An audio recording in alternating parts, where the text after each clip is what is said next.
তো ইমাম মাহদী আবার কখন আসবে? আমরা তো বুঝলাম ইমাম মাহদী আসবেন, তারপরে দাজ্জাল, তারপরে ঈসা আলাইহিস সালাম, তারপরে খেলাফত, এই তো। আর ইমাম মাহদী আবার কখন? আমাদের বুয়েটের মাহদী বের হয়, পাঞ্জাব থেকে মাহদী বের হয়, হ্যাঁ, বাংলাদেশের ওই কোনায় মাহদী বের হয়, সৌদি আরব থেকে ওই কোনা থেকে মাহদী বের হয়, হয় না? খুব ভালো করে মনে রাখবেন, যতক্ষণ এই বিশ্বে একটা মালহামা না হচ্ছে মাহদী আসছেন না। কথা ক্লিয়ার?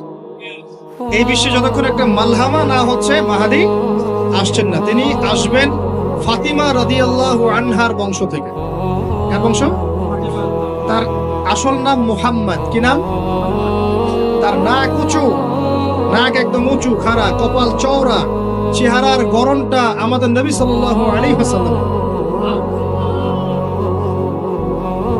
তার বাবার নাম হবে আব্দুল্লাহ, তার মায়ের নাম হবে আমিনা। তিনি দায়িত্ব নিতে চাইবেন না, তিনি দায়িত্ব নিতে চাইবেন না। তিনি দায়িত্ব না নেওয়ার জন্য মদিনা থেকে পালিয়ে মক্কায় চলে আসবেন। ভয়ে আমাকে দায়িত্ব দিও না, এই ভয়ে। ও তিনি আরবি ভাষায় কথা বলবেন, বাংলা ভাষায় না। এখনকার মাহাদিরা পাঞ্জাবি ভাষায়, বাংলা ভাষায় কথা বলবেন, ঠিক আছে? এবং এই কাবা ঘর যেটা আপনার আমরা তাওয়াফ করি, এখানে যে হাজারে আসওয়াদ আছে না, আর এই যে হাজারে আসওয়াদ আর মাকাম ইব্রাহিম, এই দুটো জায়গার মাঝামাঝি মানুষ তাকে চিনে ফেলবে, এই তো মাহদী। তার হাতে মানুষ বায়াত নেবে 313 জন। কতজন? ওই তালুত বাহিনীতে 313, বদরও 313, এখানেও 313। এবার শুরু হবে আসল খেলা। এবার প্রথমে ওই আরবেরই একটা গোত্র, বনু কালব। কোন গোত্র? এই বনু কালব এই ইমাম মাহদীর বিরুদ্ধে যুদ্ধ করবে। আল মাহদী এই যুদ্ধে জয়লাভ করবেন ইনশাআল্লাহ। তারপরে সিরিয়া, শাম থেকে, শাম মানে শুধু সিরিয়াই না, ওই পুরো অঞ্চলটাই শাম, ওখান থেকে একটা দল আসবে এই মাহদীর সাথে যুদ্ধ করার জন্য। আল্লাহ পাক তাদেরকে মক্কা মদিনার মাঝখানে বাইদা নামক জায়গায় ধসে। কোন জায়গা? এরপরে মুসলমানদের আর কোনো পতন নাই, আর পিছনে ফিরে তাকানোর কোনো সুযোগ নাই। মুসলমানরা আর মাথা নিচু করবে না ইনশাআল্লাহ কোনোদিনের জন্য। তারপর চলতে থাকবে খালি ইসলামের বিজয় আর বিজয় আর বিজয় আর বিজয়। আল্লাহু আকবার। এভাবে চলবে। তবে মাহদী কখন আসবেন? আগে মালহামা, তারপর মাহদী। মালহামা কি তাহলে? এটা হচ্ছে একটা বিশাল যুদ্ধ। এটা কি? কেমন যুদ্ধ? নবীজি বলেছেন, এই রোমকরা, ইউরোপিয়ানরা তোমাদের সাথে অচিরেই চুক্তি ভঙ্গ করবে এবং 80টা পতাকা নিয়ে তোমাদের বিরুদ্ধে ওরা যুদ্ধ করবে। এই মালহামাটা হবে ইরাকের ফোরাত নদীর নিচেই হোক আর পাশেই হোক, আল্লাহ ভালো জানেন। ওখানে সোনার পাহাড়কে কেন্দ্র করে। কি কেন্দ্র করে? এই সোনা মানে সত্যিকার সোনাও হতে পারে, অথবা তেলও হতে পারে, আল্লাহ ভালো জানেন। তেল তো এখন সোনার জায়গা দখল করেছে, করে নাই? এই বিশ্বে তো সোনা চলে না, কি চলে? তেল। তো এটাকে কেন্দ্র করে যুদ্ধ হবে। নবীজি বলেছেন ওই যুদ্ধে এত ভয়াবহ হবে যে 100 জন যোদ্ধার মধ্যে 99 জনই মারা যাবে না।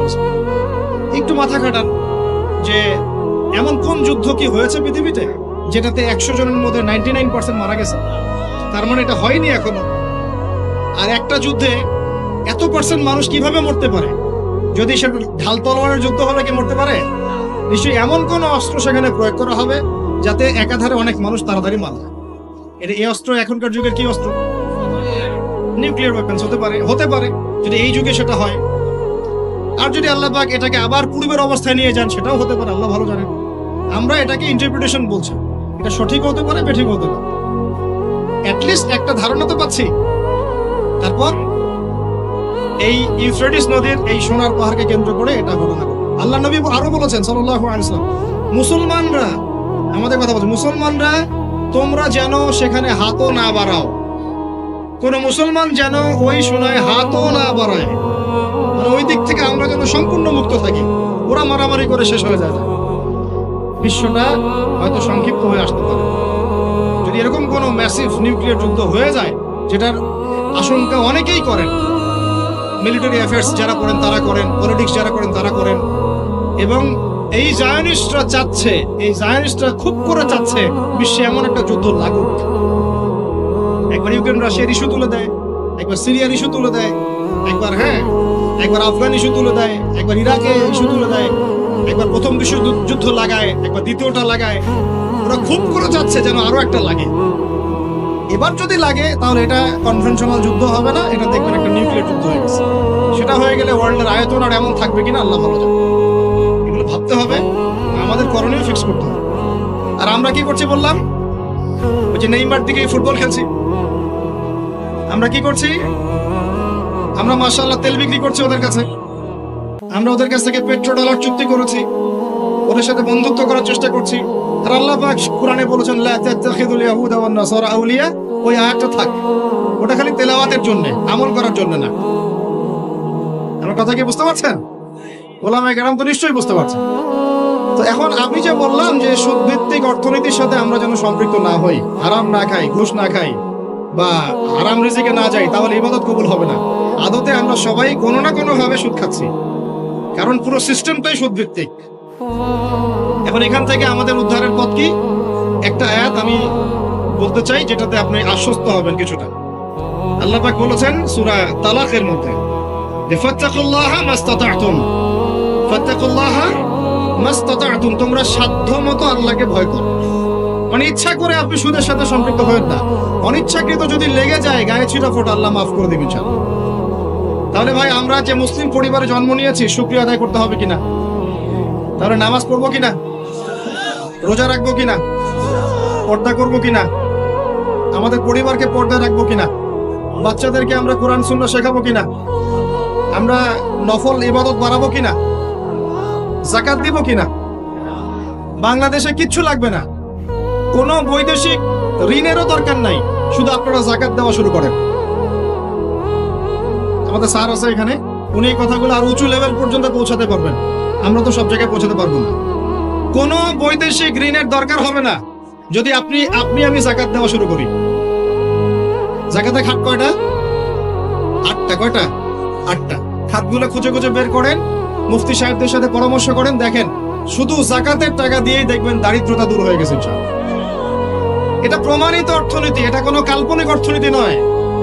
আপনি উমর রাদিয়াল্লাহু আনহুর যুগে খুঁজে খুঁজে কোনো ফকির মিসকিন পাবেন না, পাবেন? উসমান রাদিয়াল্লাহু আনহুর যুগে আপনি খুঁজে খুঁজে মিসকিন পাবেন না। তাহলে তাদের সময় কিভাবে সম্ভব হলো, এখন কেন হয় না? কারণ হচ্ছে আমরা একে তো সুদভিত্তিক অর্থনীতির মধ্যে আছি, 1, 2 আমরা ওই যে পশ্চিমাদের এবং জায়নিস্টদের ঋণের জালে পড়ে গেছি, 2, আর 3 হচ্ছে আমরা যাকাত ছেড়ে দিয়েছি। মাঝে মাঝে আমরা দেই টুকটাক যাকাত মসজিদে, মাদ্রাসা, এখানে ওখানে, আর মনে করি যে আমি পাক্কা মুসলমান হয়ে গেছি। প্রথম নসিহত আজকের, আল্লাহ পাক আমাকে আমল করার তৌফিক দান করুন, আপনাদের সবাইকে তৌফিক দান করুন। উদখুলু ফিস সিলমি কাফা, তোমরা পরিপূর্ণরূপে ইসলামে প্রবেশ করো। যতদিন পর্যন্ত আমরা পরিপূর্ণ মুসলমান না হচ্ছি, পুরো বিশ্বে মায়ের খাওয়া বন্ধ হবে না। যে মুসলমান নামাজ পড়ে না, সে কেন মায়ের খাবে না আমাকে বুঝান। যে মুসলমানের নৈতিকতা নাই, 10টা টাকার জন্য ঈমান বিক্রি করতে পারে, সে কেন মায়ের খাবে না? যে বোন পর্দা করার ফুরসতই পাচ্ছে না, তার কাছে মনে হচ্ছে দেহের প্রদর্শনী মনে হয়, এটাই মনে হয় ভালো, তো সে কেন মায়ের খাবে না? কেন ধর্ষণের শিকার হবে না আমাকে বুঝান। যখন আমরা হারাম খাচ্ছি, কিভাবে আমাদের দোয়া আরো সে আজিমে পৌঁছাবে আমাকে বুঝান। আর যখন আমরা রাষ্ট্রীয়ভাবে, জাতিগতভাবে আল্লাহর হুকুম আহকাম বিধানকে পাশ কাটিয়ে মানব রচিত বিধান চর্চা করছি, আল্লাহর রহমত কিভাবে নেমে আসবে আমাকে বুঝান। আমি বুঝি না ভাই, আমাকে বুঝান। কোন অপশন আছে? একটা বিষয় কান খুলে শুনে রাখেন, আসন্ন সময়গুলোতে এই বিশ্বে শুধুমাত্র ইসলাম থাকবে, আর কিচ্ছু থাকবে না। আল্লাহ পাক এমন একটা প্রজন্ম অচিরেই নিয়ে আসবেন যারা এই রকম ইসলাম পালন করবে না, যারা 100% ইসলাম পালন করবে ইনশাআল্লাহ। তারা পরিপূর্ণ মুসলমান হবে, ইসলামও পরিপূর্ণরূপে পালন করবে, আল্লাহর পথে দাওয়াতি কাজও করবে, প্রয়োজন হলে জিহাদও শরীক হবে। তখন দেখবেন ইনশাআল্লাহ এমন একটা প্রজন্ম আসছে, ওই প্রজন্মের কাছে এই জায়নিস্টরা বলেন আর পশ্চিমারাই বলেন, কেউ পেরে উঠবে না ইনশাআল্লাহ। আমি খোলামেলা কথা বললাম, একদম এই প্রজন্ম সামনে আসছে ইনশাআল্লাহ। আল্লাহ নবী বলেছেন এমন একটা জাইশ আসবে, যেই জাইশ ফালা নি'মাল আমিরু আমিরুহা ওয়ালা নি'মাল জাইশু যালিকাল জাইশ, কতই না উত্তম সেই বাহিনীর আমির আর কতই না উত্তম সেই সেনাবাহিনী। পৃথিবীর কোন পরাশক্তি তাদের সাথে যুদ্ধ করে পারবে না। আস্তে আস্তে আস্তে আস্তে ওরা বাইতুল মুকাদ্দাস পর্যন্ত জয় করবে, কেউ ঠেকাতে পারবে। এখন বিশ্বের চিত্র দেখে কি আপনার এটা মনে হচ্ছে? এখন বিশ্বের চিত্র দেখে কিন্তু মনে হচ্ছে না। এখন বিশ্বের চিত্র দেখে মনে হচ্ছে সবকিছু আমাদের নেগেটিভ, আমাদের এগেনস্টে যাচ্ছে, তাই না? পুরো বিশ্বে আমাদের কোনো খেলাফত নাই, একটু বোঝেন, পুরো বিশ্বে আমাদের কোনো